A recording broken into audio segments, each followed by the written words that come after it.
नमस्कार प्यारे साथियों, हार्दिक स्वागत अभिनंदन आपके अपने YouTube channel RBSC online classes में। देखिए प्यारे विद्यार्थियों, लास्ट वीडियो में अपन ने चैप्टर पोर्शन स्टार्ट करा था।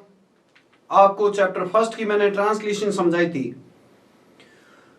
जिसने लास्ट वीडियो नहीं देखा है, आज मैं इस चैप्टर के फर्स्ट चैप्टर के क्वेश्चन आंसर कराऊंगा, परंतु वो समझ में तभी आएंगे जब आप हिंदी ट्रांसलेशन समझेंगे। और जिसने लास्ट वीडियो देखा है मेरा, उसके लिए क्वेश्चन आंसर एकदम इजी लगेंगे उसको, क्योंकि मैंने आपको चैप्टर पोर्शन स्टार्ट कराया था, उसी समय कहा था कि जिसने चैप्टर समझ लिया, ट्रांसलेशन समझ लिया, उसके लिए क्वेश्चन आंसर एकदम आसान हो जाते हैं। तो जिसने लास्ट वीडियो नहीं देखा है वो लास्ट वीडियो जरूर देखे और वीडियो को लगातार लाइक, कमेंट और शेयर करते रहें। शेयर जरूर करें ताकि ज्यादा से ज्यादा लोगों को इसका फायदा मिल सके। ठीक है ना, आपके द्वारा ये लोगों तक पहुंचे और उसमें उनकी भी हेल्प मिल सके पढ़ाई के अंदर। तो वीडियो को लगातार शेयर करते रहे, कमेंट करते रहे, लाइक करते रहे। कमेंट में जितने भी डाउट हो आपके, कमेंट में जरूर पूछें। ठीक है ना, जितने आप पूछोगे, आप ये समझ लीजिए कि ये ऑनलाइन प्लेटफॉर्म नहीं है, आपकी ऑफलाइन क्लास चली है, उसी तरह से इसको लेना आपको, उसी तरह से उसको आपको लेना है। और उसी तरह से आप ये समझ लीजिए आपके टीचर आपके सामने खड़े हैं, आप एक एक डाउट में हमसे क्लियर कर सकते हैं, क्योंकि अपन ने टारगेट बहुत बड़ा रखा और उस बड़े टारगेट को अचीव करने के लिए बड़ी मेहनत की आवश्यकता होती है ना। तो बड़ी मेहनत करनी है अपने को और एक अच्छा रिजल्ट निकालना है। तो आज अपन स्टार्ट करते हैं चैप्टर फर्स्ट के क्वेश्चन आंसर। जिसने लास्ट वीडियो नहीं देखा, पहले लास्ट वीडियो जरूर देखना। ट्रांसलेशन समझ में आ जाएगी, उसके बाद क्वेश्चन आंसर एकदम आसान हो जाएंगे। फर्स्ट क्वेश्चन पे आइए, मैं हिंदी भी समझाऊंगा इनकी। अत्र जीवितम कीदृशम जातम, यहां जीवन कैसा हो गया है। तो फर्स्ट श्लोक के अंदर आया था अत्र जीवितम दुर्वहम जातम, तो इसका आंसर हो जाएगा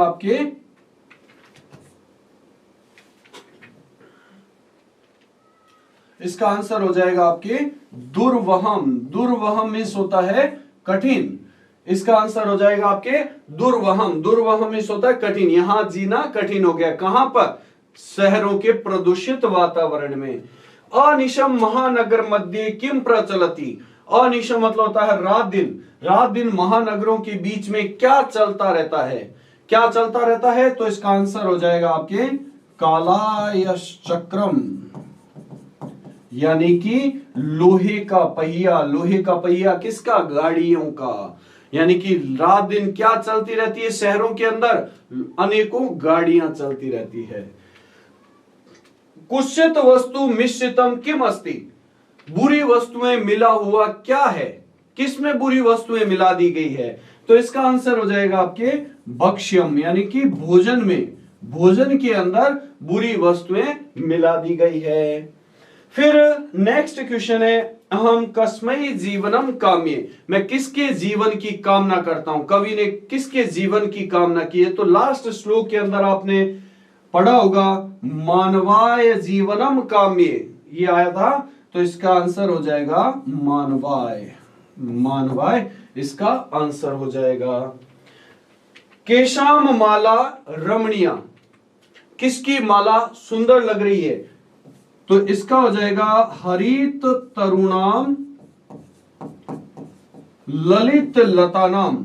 हरित तरुणाम ललित लतानाम, हरे पेड़ों और सुंदर लताओं की माला सुंदर लग रही है। स्क्रीनशॉट ले लीजिए। फिर नेक्स्ट पेज पे आते हैं, नेक्स्ट क्वेश्चन पे आते हैं। अब देखिए नेक्स्ट क्वेश्चन क्या कह रहा है। अब इसका विस्तार से आंसर देना है। कवि किमर्थम प्रकृति ही शरणम इच्छति, कवि किस लिए प्रकृति की शरण में जाना चाहता है, किस लिए जाना चाहता है। नगरस्य प्रदूषणम कारणात्, नगर के प्रदूषण के कारण, नगर के प्रदूषण के कारण वो प्रकृति की शरण में जाना चाहता है। कस्मात् कारणात् महानगरेषु सशरणम कठिनम वर्तते, किस कारण महानगरों में सशरणम मतलब चलना भी कठिन हो गया है। किस लिए? तो ये इसका आंसर हो जाएगा याना नाम पंक्तियों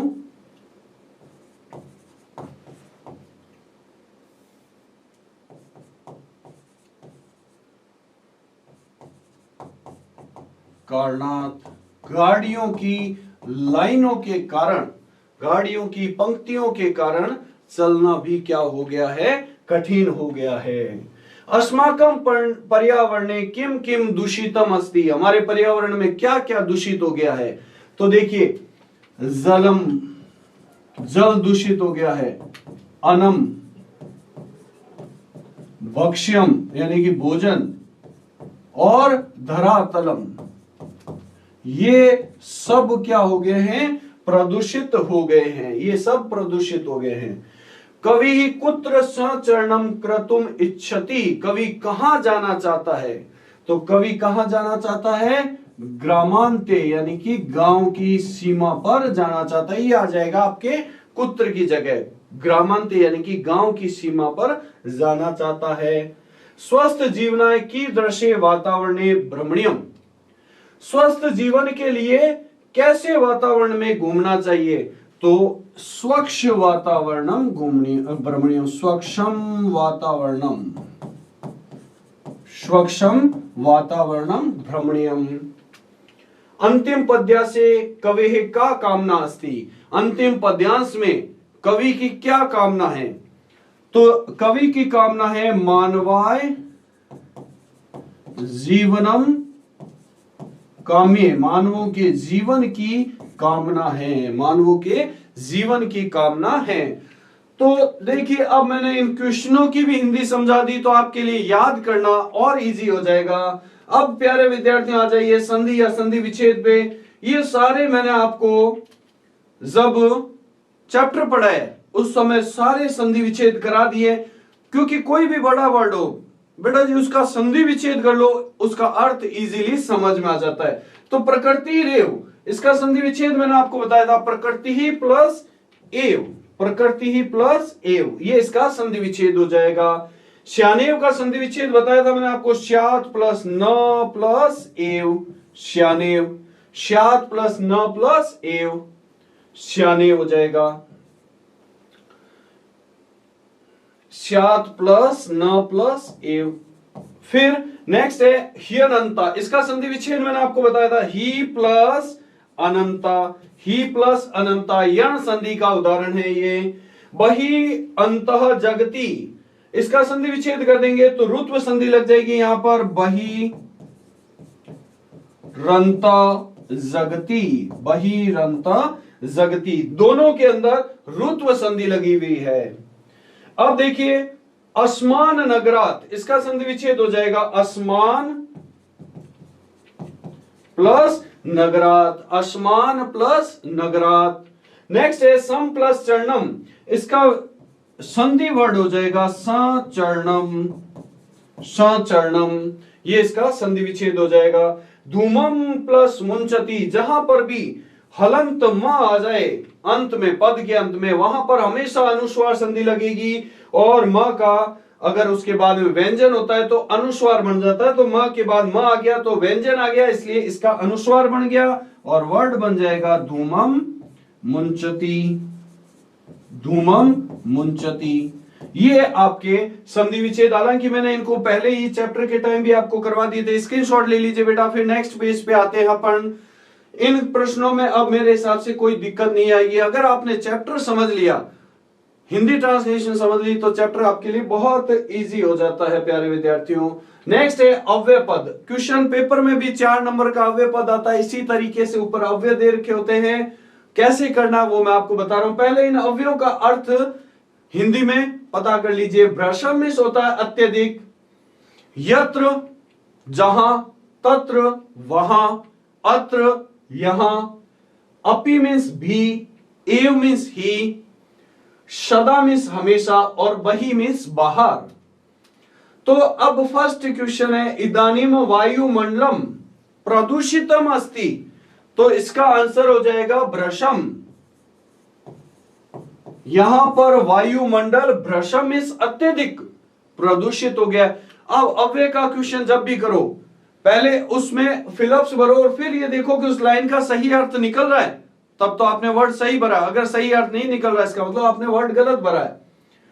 जीवनम दुर्वहम अस्ति, जीवन कठिन हो गया है, तो इसके अंदर अगर अपन बढ़ते हैं अत्र, तो ये इसका हो जाएगा, यहां जीवन कठिन हो गया है, तो एकदम सही अर्थ निकल गया।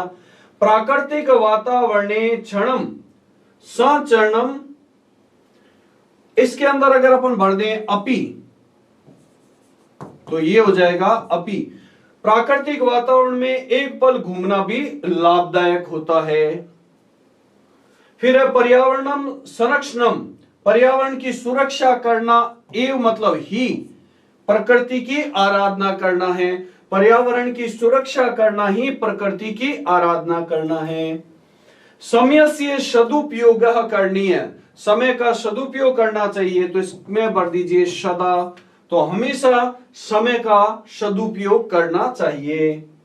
भूकंपित समय, भूकंप के समय, इसके अंदर अगर अपन भर दें बही, भूकंप के समय बाहर जाना ही उचित होता है। नेक्स्ट क्वेश्चन है हरितमा सूची पर्यावरणम, यत्र में जहां हरितमा में हरियाली है, तत्र में वहां पर सूची पर्यावरणम मतलब स्वच्छ पर्यावरण मिलता है। ठीक है बेटा जी। अब नेक्स्ट इसमें आपको पर्याय पद लिखने, सलीलम का लिख दो जलम, सलीलम का जलम आ जाएगा। फिर आम्रम का आ जाएगा आपके रसालम, आम्रम का आ जाएगा आपके रसालम। वनम का आ जाएगा कांतारम, और ये चैप्टर के अंदर से ही निकालने हैं आपको। वनम का आ जाएगा कांतारम। शरीरम का आ जाएगा आपके, इस चैप्टर में आया है तनुहु, शरीरम का तनुहु। कुटिलम का हो जाएगा वक्रम यानी कि टेढ़ा, कुटिलम और वक्रम इन दोनों का हो जाएगा टेढ़ा। पाषाण, पाषाण का हो जाएगा आपके प्रस्तरः। ये आपके पर्याय पद हो गए। नेक्स्ट पेज पे आ जाइए, इसका स्क्रीनशॉट ले लीजिए बेटा जी। फिर अपन नेक्स्ट पेज पे आते हैं।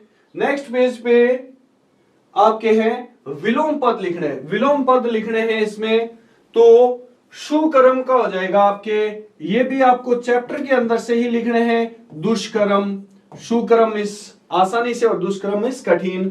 दूषितम, दूषितम का आ जाएगा निर्मलम, दूषितम का आ जाएगा आपके निर्मलम। ग्रहणंती, ग्रहण करना, इसका आ जाएगा त्यजंती, ग्रहणंती का त्यजंती। निर्मलम, इसका हो जाएगा मलिनम, निर्मलम का आपके आ जाएगा मलिनम। और दानवाय, दानवाय का आ जाएगा आपके लिए मानवाय, दानवाय का आ जाएगा मानवाय। और शांतः, इसका हो जाएगा अशांतः, शांतः का हो जाएगा अशांतः। ये तो हो गए बेटा जी आपके लिए क्वेश्चन आंसर मेरी ओर से। अब जाने से पहले मैं आपको क्वेश्चन देके जा रहा हूं, क्योंकि ये जो आपके सामने समास के प्रश्न आए, ये आपके सारे 9th में आए हुए हैं। तो मैं चाहता हूं कि आप 6 क्वेश्चन को मेरे को कमेंट में इसका आंसर बताएं, और देखता हूं मैं कौन कितने आंसर सही दे पाता है। तो आपके लिए एक तरह से होमवर्क देके जा रहा हूं। एक क्वेश्चन, क्वेश्चन नंबर 6, ये आपके लिए, ये मैंने आपको इसलिए दिया है कि ये सारे जो हैं वो आपके 9th के अंदर पढ़े हुए हैं। तो बेटा जी ये आपका होमवर्क हो गया। कमेंट में ज्यादा से ज्यादा मुझे इन क्वेश्चन नंबर 6 के आंसर देने हैं।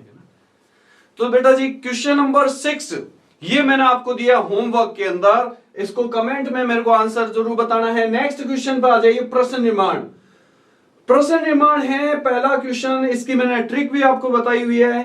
सक्टियानम कजल मलिनम धूमम मुंचती, गाड़ियां काजल के समान मैला धुआं छोड़ती है। तो अपन हिंदी में बनाएंगे तो कैसा धुआं छोड़ती है ना, तो कैसा को संस्कृत में लिखेंगे कीदृशम, तो इसका आ जाएगा कीदृशम, इसका आंसर हो जाएगा। नेक्स्ट है उद्याने पक्षिणाम कलरवः चेत प्रसादयति। पक्षी नाम, नाम या नाम मैंने आपको षष्ठी बहुवचन की पहचान बताई थी। तो कारक का फर्स्ट वीडियो देखिए बेटा जी। कारक के फर्स्ट वीडियो मैंने प्रश्न निर्माण की ट्रिक बताई थी, और यह कहा था कि षष्ठी बहुवचन में हमेशा प्रश्न बनता है केशाम से।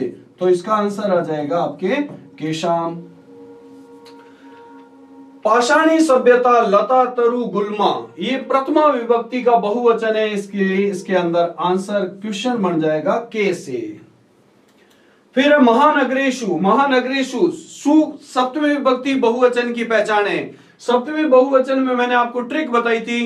ये देखिए, मैंने आपको पहले भी कहा था, प्रश्न निर्माण अगर आप उस ट्रिक के अकॉर्डिंग याद कर लेते हैं तो आपको रटने की जरूरत नहीं पड़ेगी। शु जहां पर आता है वहां सप्तमी बहुवचन होता है। सप्तमी बहुवचन में प्रश्न बनता है केशु से। सप्तमी बहुवचन में प्रश्न बनता है केशु से। प्रकृत्यः, ये है तृतीय विभक्ति स्त्रीलिंग।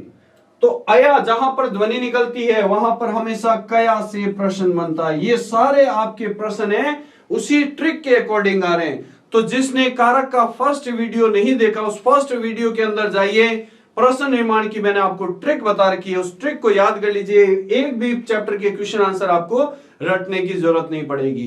तो प्यारे विद्यार्थियों, लगातार वीडियो देखते रहिए, जुड़े रहिए हमसे, लाइक शेयर एंड कमेंट करते रहिए, ताकि आपका भी भला हो और साथ साथ में दूसरों का भी भला होता रहे। आपके द्वारा दूसरों की हेल्प मिलती रहे शेयर करने से। वीडियो कैसा लगा कमेंट में जरूर बताएं। कोई भी डाउट हो लगातार पूछते रहिए। बहुत बहुत धन्यवाद।